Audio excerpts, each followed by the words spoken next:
નમસ્કાર મિત્રો આઈ ખેડૂત પોર્ટલ ઉપર ખેડૂતો માટે ગુજરાતના તમામ ખેડૂતો માટે એક નવી સહાય આવી છે, જેમાં તમને વાર્ષિક જે છે એ 10,900 રૂપિયા સહાય મળશે। દર મહિને લગભગ 800 થી 900 રૂપિયાની સહાય આમાં મળતી હોય છે અને આ સહાય જે છે એના ફોર્મ દર વર્ષે ભરાતા હોય તો અત્યારે પણ ફોર્મ ભરાવા શરૂ થઈ ગયા છે અને ફક્ત 8 થી 9 દિવસ જ આપ્યા છે, મતલબ કે 8 દિવસ આપ્યા છે તો 8 દિવસમાં તમારે ફોર્મ ભરી દેવાનું રહેશે।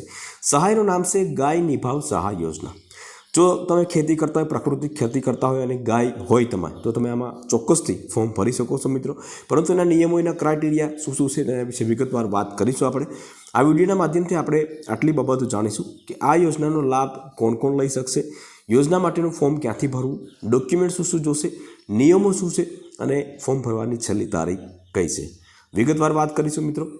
સૌપ્રથમ વાત કરીશું કે આ યોજનાનો લાભ કોણ કોણ લઈ શકશે। તો આ યોજનાનો લાભ જે છે ગુજરાતના તમામ ખેડૂતો લઈ શકશે, જેમ કે એસસી કેટેગરી હોય, એસટી કેટેગરી હોય, ઓબીસી કેટેગરી અથવા તો જનરલ એસસી ચૂપ જે પણ કેટેગરી હોય તો તમામ ખેડૂતો જે છે આ યોજનાનો લાભ લઈ શકે છે। એવું નથી કે ભાઈ તમારે 5 વીઘાવાળા લઈ શકે અને 20 વીઘાવાળા નથી લઈ શકતા, તો તમામ ખેડૂતો આ યોજનાનો લાભ લઈ શકશે। ત્યાર પછી વાત કરીએ પ્રાકૃતિક કૃષિનો વ્યાપ વધારવા માટે તેમજ ખેડૂતો રાસાયણિક ખાતર અને જંતુનાશક દવાને બદલે દેશી ગાય આધારિત પ્રાકૃતિક કૃષિ પદ્ધતિ અપનાવે તે હેતુથી દેશી ગાયના નિભાવ માટે એગ્રીકલ્ચર ટેકનોલોજી મેનેજમેન્ટ એજન્સી એના દ્વારા ગાય નિભાવ સહાય યોજના અમલમાં મૂકવામાં આવી છે। હવે વાત કરીએ મિત્રો કે આમાં નિયમો શું છે। નિયમો જે છે એનું પાલન કરવું પડે, બાકી તમારી જે સહાય જે છે એ બંધ થઈ શકે છે। એક વખત ચાલુ થઈ જાય પછી પણ બંધ થઈ શકે છે।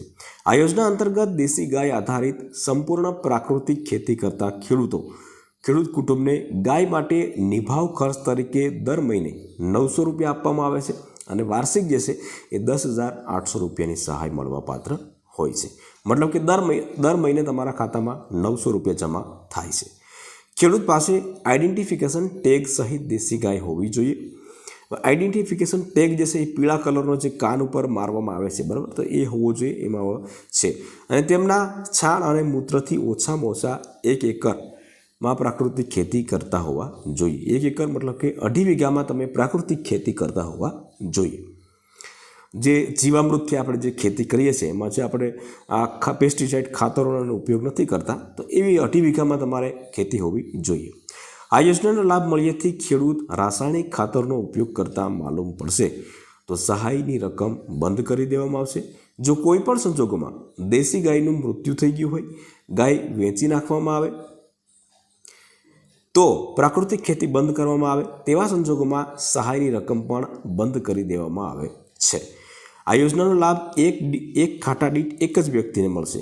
જો સંયુક્ત ખાતેદાર હોય તો તમારે એ તમામના સંમતિપત્રમાં સહી લેવાની રહેશે અને ત્યાર પછી તમારે ફોર્મ ભરવાનું રહેશે। દાખલા તરીકે તમારે એક ખાતાની અંદર 4 નામ હોય, બરાબર, તો 4માંથી કોઈ પણ એક વ્યક્તિ ફોર્મ ભરી શકશે અને એમાં પણ સહમતિપત્ર જોડવું પડશે કે ભાઈ આ એક વ્યક્તિને સહાય મળે છે તો એમાં અમને કોઈ પણ પ્રકારનો વાંધો નથી, એવું લખાણ તમારી રીતે લખી અને એની સામે જે છે તમારે તમામ 3 ભાઈઓની સહી લેવાની રહેશે।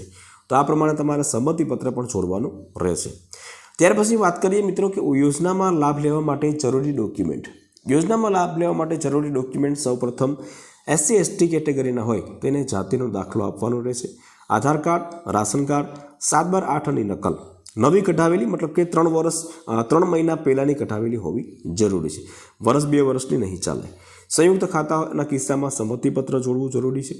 બેંકની પાસબુક અથવા તો કેન્સલ ચેક, આટલા ડોક્યુમેન્ટ હોવા જરૂરી છે, બરાબર। હવે ઘણા બધા મિત્રો પ્રશ્ન કરતા હોય મિત્રો કે સંયુક્ત ખાતામાં સંમતિપત્ર જે છે એ ક્યાંથી લાવવું, તો ફોર્મ ભરીએ છીએ, બરાબર, ત્યાં સંમતિપત્ર ક્યાંય હોતું નથી, પરંતુ તમે તમારી રીતે જે છે લખાણ કરી અને તમારે બધા ભાઈઓની સહી કરી અને એ આપી દેશો તો પણ ચાલશે। પરંતુ આ જે ફોર્મ ભરી અને તમારે સરકારી દવાખાને આપવા જવાનું છે કે પછી ખેતીવાડીની ઓફિસ આપવા જવાનું છે, બરાબર, તો એ તમે જાણી લેજો, કારણ કે આમાં કોઈ પણ પ્રકારનો ઉલ્લેખ નથી કરેલો, એટલા માટે તમે ચેક કરી લેજો। ફોર્મ ભરવા માટેની છેલ્લી તારીખ કઈ છે, તો કે 8/9/2025થી 17/9/2025 સુધી ફોર્મ ફિલઅપ કરી શકશો। ફોર્મ ક્યાં ભરવું, તો ગાય નિભાવ સહાય માટે ફોર્મ ભરવા માટે આઈ ખેડૂત પોર્ટલ ઉપર ફોર્મ ભરી શકશે, જેની વેબસાઇટ જે છે અહીંયા નીચે જે છે iKheduportal.gujarat.gov.in આ વેબસાઇટ હું નીચે ડિસ્ક્રિપ્શન બોક્સમાં રાખી દઈશ, તો ત્યાંથી તમે ફોર્મમાં ફિલઅપ કરી. બીજું એક ખાસ બાબત તમને જણાવી દઉં મિત્રો કે આ આર્ટિકલની લિંક જે છે નીચે હું ડિસ્ક્રિપ્શન બોક્સમાં હું રાખી દઈશ, તો ત્યાંથી તમે આ ચેકઆઉટ કરી શકશો. વાંચવું હોય તો વાંચી શકશો. શું ડોક્યુમેન્ટ્સ છે એ બધું વિગતવાર સમજાવવામાં આવ્યું છે. શું નિયમ છે તમામ વસ્તુઓ અહીંયા સમજાવવામાં આવી છે. યોજના માટેના જરૂરી ડોક્યુમેન્ટ પણ અહીંયા આપેલા છે અને ફોર્મ ભરવાની છેલ્લી તારીખ કઈ છે આ બધી વસ્તુ આપેલી છે. અને ફોર્મ જ્યારે પણ તમે મતલબ કે રજિસ્ટર્ડ કરી અને તમે ફોર્મ ઓપન કરશો બરાબર, ત્યારે આ પ્રમાણના પહેલા ઓપ્શન આવશે. એમાંથી ત્રીજું ઓપ્શન અહીં તમે જોઈ શકો છો, દેશી ગાય આધારિત સંપૂર્ણ પ્રાકૃતિક ખેતી. તો એમાં તમારે ઓનલાઈન ફોર્મ ભરવાનું છે અને ફોર્મ ભરવા માટે અહીં ક્લિક કરો તો અહીં તમે ક્લિક કરશો એટલે ડાયરેક્ટ વેબસાઇટ ખુલી જશે iKheduત પોર્ટલની. પરંતુ તમારે સૌપ્રથમ જે છે રજિસ્ટ્રેશન કરવાનું રહેશે. હવે રજિસ્ટ્રેશન કેવી રીતે કરવું એ તમને ખ્યાલ ન હોય તો અહીંયા એનો વિડીયો ઓલરેડી આપેલો છે કે iKheduત પોર્ટલ ઉપર રજિસ્ટ્રેશન કેવી રીતે કરવું. રજિસ્ટ્રેશન એક જ વખત લાઈફમાં કરવાનું રહેશે, પરંતુ રજિસ્ટ્રેશન કર્યા વગર તમે કોઈ પણ ફોર્મ નહીં ભરી શકો બરાબર. તો પહેલાં અહીંયા રજિસ્ટ્રેશન કરવા માટેનો વિડીયો તમે જોઈ લો, ત્યાર પછી ફોર્મ ભરવા માટે અહીં ક્લિક કરો તો એના ઉપર ક્લિક કરશો એટલે સીધા તમે iKheduત પોર્ટલ ઉપર તમે વયા જશો. રજિસ્ટ્રેશન કર્યું હોય તો તમારે અહીં લોગિન ઉપર ક્લિક કરવાનું રહેશે. બાકી અહીં તમે નીચે સ્ક્રોલ કરશો એટલે રજિસ્ટ્રેશનનું ઓપ્શન આવશે, ન્યૂ રજિસ્ટ્રેશનનું બરાબર, તો એના ઉપર તમે ક્લિક કરી શકશો.